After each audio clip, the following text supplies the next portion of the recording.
Em suas últimas horas no Führerbunker, profundamente sobre os escombros de Berlim, Adolf Hitler decidiu que de forma alguma cairia vivo nas mãos de seus inimigos. Assim, em 30 de abril de 1945, às 15 horas e 30 minutos, ele tirou sua própria vida. Após seu ajudante Otto Ginsch e seu mordomo Heinz Ling entrarem no bunker e encontrarem os corpos sem vida do ditador e de sua esposa, Eva Braun, ficou claro o que deveria ser feito.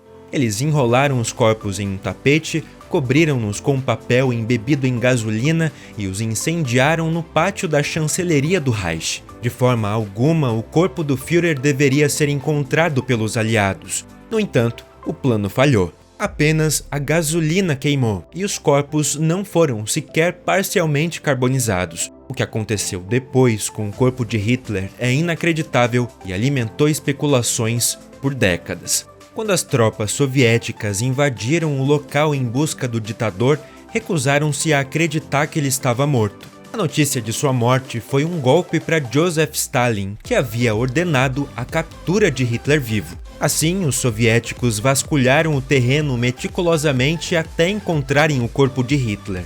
Após inúmeros depoimentos de testemunhas e uma investigação conduzida por especialistas soviéticos, concluiu-se que os restos mortais pertenciam de fato ao ditador. Apesar de ser uma autópsia provisória, as próteses dentárias inconfundíveis foram identificadas pelo dentista de Hitler e sua assistente. Os resultados pareciam conclusivos. Hitler estava morto. Os soviéticos então colocaram o corpo em uma caixa de madeira e o enterraram no jardim da chancelaria do Reich. Aqui, o mistério sobre o corpo de Hitler poderia ter terminado. Poderia. Porém, Stalin, mestre da paranoia e das conspirações, questionou essa análise inicial.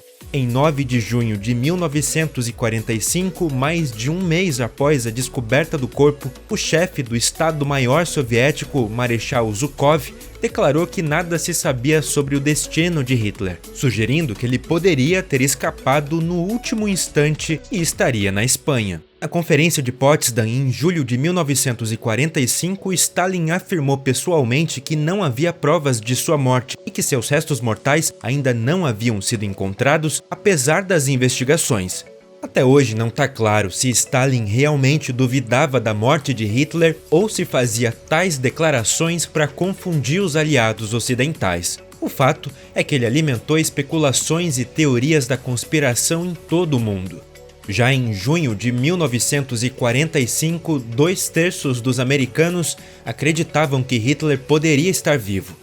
Essas teorias tiveram amplas repercussões, pois a ideia de que Hitler poderia estar vivendo nas sombras inspirou os poucos resistentes nazistas remanescentes e causou tensão entre os aliados.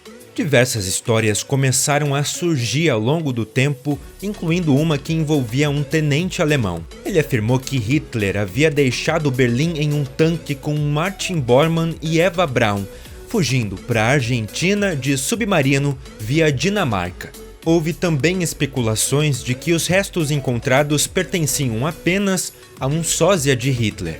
O ditador era conhecido por sua paranoia e usava sósias frequentemente para garantir sua segurança. A teoria de que um desses sósias morreu em seu lugar permitiu que os conspiracionistas continuassem acreditando que ele havia escapado.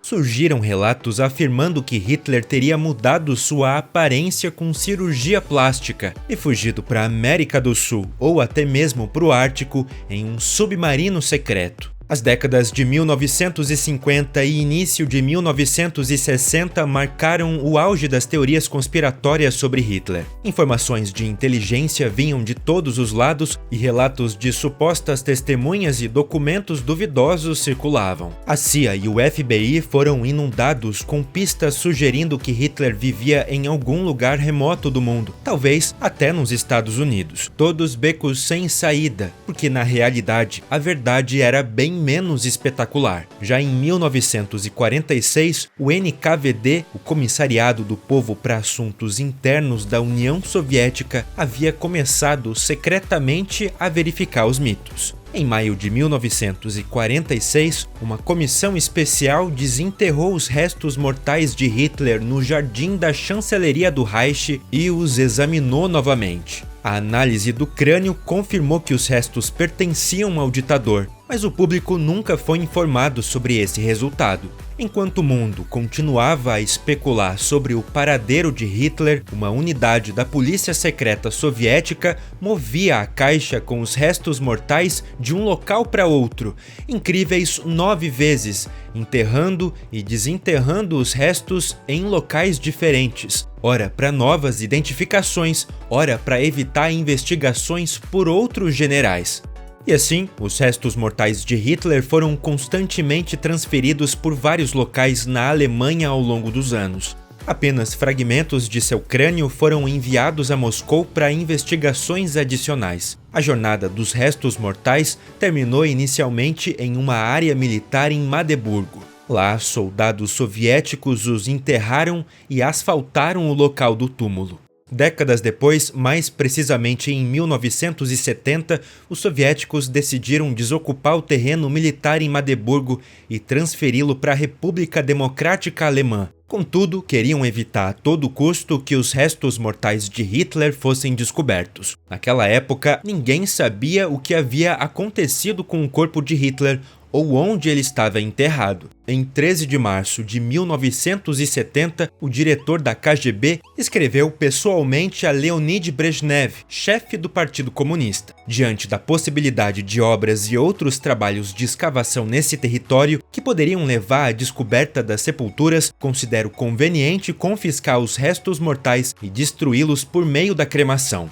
Em 5 de abril de 1970, 5 oficiais da KGB exumaram os restos esqueléticos do ditador em total sigilo. Posteriormente, os restos foram levados à guarnição da 10ª Divisão de Tanques Soviéticas em Skonibeck, perto de Magdeburgo. Lá, no terreno do quartel, os ossos foram queimados em uma pira com 20 litros de gasolina. Após 1 hora, restaram apenas cinzas. Então, as cinzas finalmente foram jogadas da ponte Schweinbrück sobre o rio Eli, um pequeno afluente do Elba. É provável que os soviéticos tenham escolhido a ponte com o nome curioso, Ponte dos Porcos, para expressar seu desprezo pelo ditador. Afinal, viajaram cerca de 20 quilômetros do quartel até a ponte para descartar as cinzas, em vez de jogá-las diretamente no rio próximo ao local da cremação. O destino final dos restos mortais de Hitler na ponte Schweinbrück em Bietritz, Magdeburgo, permaneceu desconhecido do público por muitos anos. Historiadores e pesquisadores escreveram livros e estudos baseados nas informações disponíveis, mas até os anos 1990, suas conclusões eram baseadas em especulações. Apenas com a abertura dos arquivos russos nessa época, a verdade sobre o destino do corpo de Hitler foi totalmente revelada. Um relatório de 400 páginas rico em detalhes trouxe à tona a longa jornada dos restos mortais do ditador. Hoje não resta nada do ditador,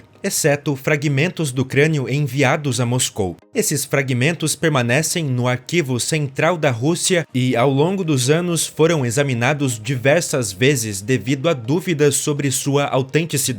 Foi apenas em 2017 que o famoso médico legista e patologista francês Philippe Charlier pôs fim às teorias da conspiração. Usando tecnologia forense de ponta, ele confirmou a autenticidade dos dentes nos fragmentos do crânio, provando de forma irrefutável que Hitler morreu em 1945. É isso por hoje, mas você pode continuar com a gente. Se inscreva no canal, ativa o sininho e se gostou do conteúdo, deixa aquele like para ajudar. A gente se vê na próxima, aqui no Vale a Pena Conhecer.